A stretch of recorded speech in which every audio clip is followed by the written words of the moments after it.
আসসালামু আলাইকুম। আপনাদের সবাইকে স্বাগতম জানাচ্ছি আমড়ার আচারের আরো একটি রেসিপি দেখার জন্য।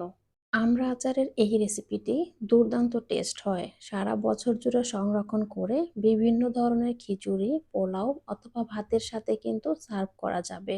মশলাদার আমড়ার আচারের এই রেসিপিটি কিভাবে তৈরি করতে হয় চলুন দেখে নেব।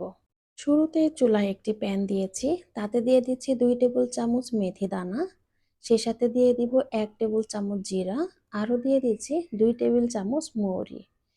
চুলার তাপমাত্রা লো হিটে রেখে এই মশলাগুলো হালকা করে একটু ভেজে নিতে হবে, অর্থাৎ 30 থেকে 40 সেকেন্ডের মতো এরকম একটু নেড়ে ভেজে নিলেই হয়ে যাবে। এই মশলাগুলো হালকা করে ভেজে নেওয়ার পরে এখানে অ্যাড করে দিব 2 টেবিল চামচ সরিষা দানা। এখানে কালো সরিষা দানাটাই আমি ব্যবহার করেছি। তবে আপনারা চাইলে কালো আর হলুদের মিশ্রণ দিতে পারেন অথবা শুধু হলুদ সরিষা দিয়েও কিন্তু রেসিপিটি তৈরি করে নিতে পারবেন। সরিষা দেওয়ার পরে খুব বেশি সময় ভাজা যাবে না, তাহলে সরিষাগুলো তিতা হয়ে যাবে। সরিষাগুলো 4 থেকে 5 সেকেন্ডের মতো ভেজে নিয়ে সকল উপকরণগুলো নামিয়ে ঠান্ডা করে তারপর গুঁড়ো করে নিলেই হয়ে যাবে। এখন আমাদের লাগবে আমড়া। এখানে আমড়াগুলো আগে থেকে ধুয়ে পরিষ্কার করে পানি ঝরিয়ে নিয়েছি। আজকের আমড়ার আচারে খোসা ছাড়াবো না, খোসা সহই আচারটা তৈরি করে নেব। শুধু নিজের ইচ্ছে মতো এরকম একটু কাটিং করে নিলেই হয়ে যাবে। আমড়াগুলো আমি আমার পছন্দ মতো কেটে নিয়েছি, আপনি আপনার পছন্দ মতো কেটে নিতে পারেন। কিছুটা আমরা এইভাবে কেটে নিয়েছি। সে সাথে দিয়ে দিচ্ছি 1 কাপ পরিমাণ রসুনের কোষ, আরও দিয়ে দিব হাফ কাপ পরিমাণ কাঁচামরিচ। লেবু দিয়ে দিচ্ছি 3 পিস, এগুলো 2 ফালি করে কেটে নিয়েছি। হাফ কাপ নিয়েছি শুকনা মরিচ, এখন দিয়ে দিচ্ছি পরিমাণ মতো লবণ। সেই সাথে দিয়ে দিব 1 চা চামচ হলুদের গুঁড়া। আরও দিয়ে দিচ্ছি 1 টেবিল চামচ চিলি ফ্লেক্স। এখন এ সকল উপকরণগুলো খুব ভালোভাবে আমড়া আর লেবুর সাথে মিশিয়ে 10 মিনিটের মতো রেস্টে রাখতে হবে।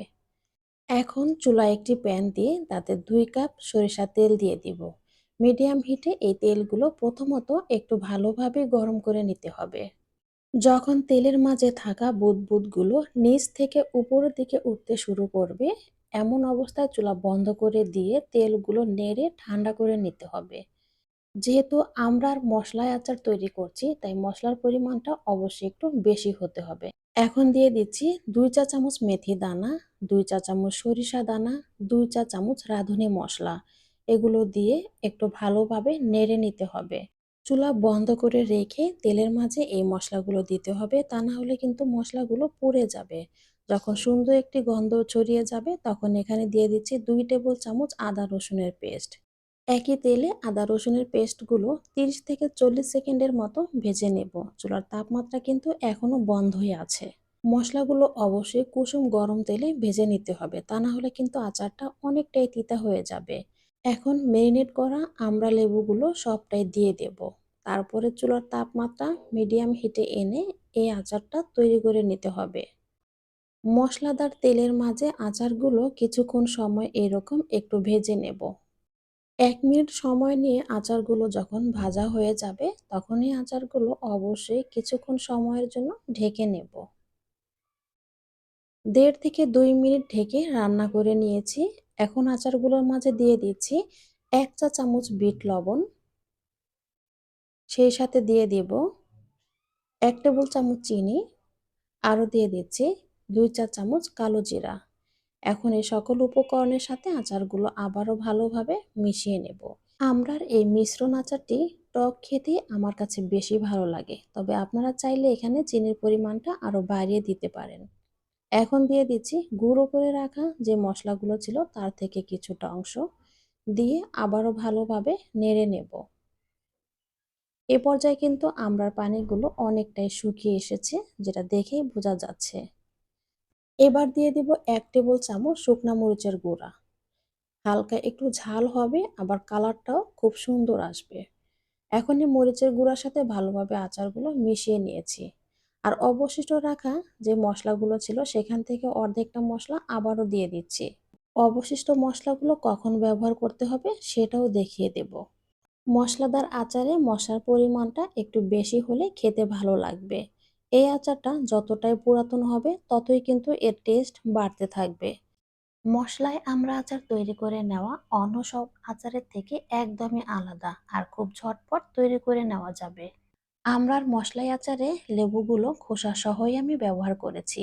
তবে আপনারা ইচ্ছে করলে কিন্তু খোসাগুলো স্কিপ করতে পারবেন। সেক্ষেত্রে সবুজ অংশটাকে হালকা করে একটু ফেলে দিয়ে তারপর আচার তৈরি করে নেবেন। এখন এই আমড়ার আচারটা এই পর্যায়ে 6 মাস পর্যন্ত নরমাল ফ্রিজে রেখে সার্ভ করতে পারবেন। আর যদি সারা বছর স্বাভাবিক তাপমাত্রায় রাখতে চান সেক্ষেত্রে হাফ কাপ পরিমাণ ভিনেগার দিয়ে দিতে হবে। তার সাথে দিয়ে দেব অবশিষ্ট থাকা যে মশলাগুলো রয়েছে সেই মশলাগুলো। সবশেষে এই ভাজা মশলাগুলো ব্যবহার করলে আচারের সেন্ট কিন্তু অনেক ভালো আসে। এখন সব উপকরণগুলো ভালোভাবে মিশিয়ে নেব। মশলাই আচারে এই মশলাগুলো অনেক বেশি টেস্টি হয়। একবার বাসায় ট্রাই করলেই বুঝতে পারবেন। যখন সবগুলো ভালোভাবে মেশানো হয়ে যাবে তখন সারা বছর ইচ্ছে মতো সংরক্ষণ করে সার্ভ করতে পারবেন। আশা করি প্রতিটি ভিডিওর মতো আজকের ভিডিওটি আপনাদের কাছে অনেক বেশি ভালো লেগেছে। ভালো লাগলে প্লিজ একটা লাইক দিবেন আর সাবস্ক্রাইব করে চ্যানেলটির পাশেই থাকবেন। আর হ্যাঁ, বাসায় তৈরি করলে খেতে কেমন লেগেছে অবশ্যই জানাতে ভুলবেন না।